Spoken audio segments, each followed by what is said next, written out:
Salut tout le monde, j'espère que vous allez bien en cette réjouissante période de grandes vacances. Qui dit vacances dit loisirs, qui dit loisirs dit cinéma. Et ça tombe bien car vous savez quoi? Voici les 20 meilleurs films du moment sur Belgacom TV.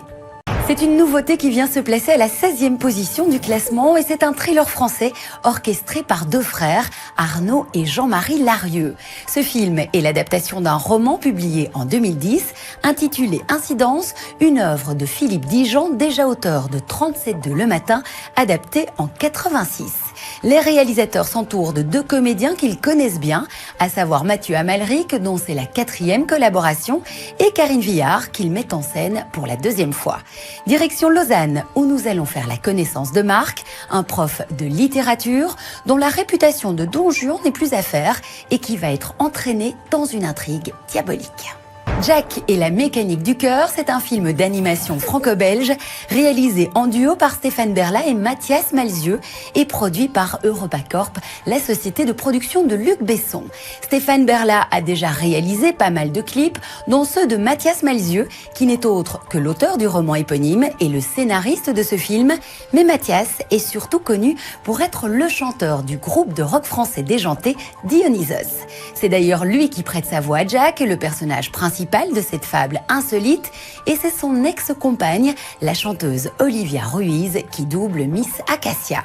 Voici un peu de fantastique avec Jack et la mécanique du cœur qui entre dans ce top à la 13e place.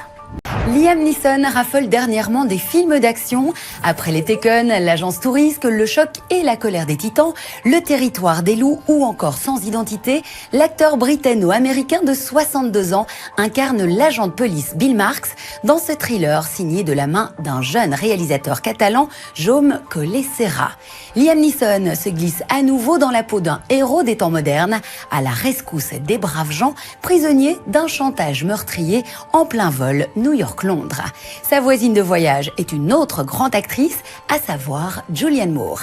J'espère que vous n'avez pas la phobie des avions pour regarder ces quelques images de non-stop, une nouveauté classée 9e.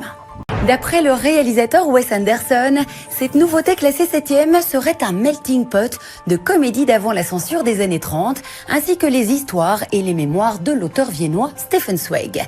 Wes Anderson pose pour la première fois sa caméra en Allemagne, avec pour décor un véritable palace rose bonbon, un ancien grand magasin historique d'un centre commercial situé à la frontière de l'Allemagne, de la Pologne et de la République tchèque. Cette bâtisse emprunte d'ailleurs son architecture à l'équivalent de l'Art Nouveau en Allemagne et dispose d'une superficie de 10 000 mètres carrés. Laissez-vous emporter par la poésie et l'élégance en cette période de l'entre-deux-guerres en compagnie de Monsieur Gustave H, le concierge du palace, et de son jeune protégé Zéro Mustapha. L'hypocondrie est, je cite, un syndrome caractérisé par une peur et anxiété excessive et bouleversante concernant la santé et le bon fonctionnement du corps d'un individu. Être hypocondriaque signifie donc souffrir de ce syndrome. Danny Boone s'est inspiré de ses propres phobies pour écrire et réaliser cette nouvelle comédie. Superchondriac a été un véritable événement dès sa sortie. Nous sommes donc ravis de l'accueillir dans ce top 20 à l'honorable 3e place. Le célèbre réalisateur des Ch'tis se met en scène lui-même, comme au bon vieux temps, aux côtés de son comparse Cadmerade, l'atout charme étant assuré par la jeune et jolie Alice Paul dans le rôle d'Anna. Excite la morosité, place à la joie et à la bonne humeur. C'est la 3e semaine consécutive que nous retrouvons les Lego dans le top 10 Belgacom TV. Ils ont littéralement envahi ce classement et gagnent encore une place pour se loger à la 2e position.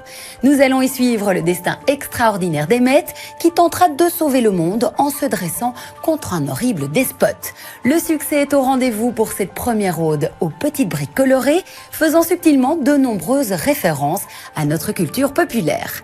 La grande aventure Lego est un divertissement inventif, bourré de dérision et d'émotion, un moment réjouissant à vivre en famille. Regardez. Le dernier film de et avec George Clooney gagne encore une place et relègue Les Rayures du Zèbre du Belge Benoît Mariage à la 4e position. Clooney signe là sa 6e collaboration avec l'acteur Matt Damon après la trilogie Ocean, Confession d'un homme dangereux et Syriana. Il entraîne également dans ce beau projet l'acteur français Jean Dujardin qui avait reçu l'Oscar du meilleur acteur pour The Artist en 2012. Jean Dujardin qui, après cette médiatisation américaine, s'était vu offrir le rôle d'un banquier suisse dans le film de Martin Scorsese, Le Loup de Wall Street. Monuments Men est notre nouveau numéro 1 et en voici tout de suite quelques images.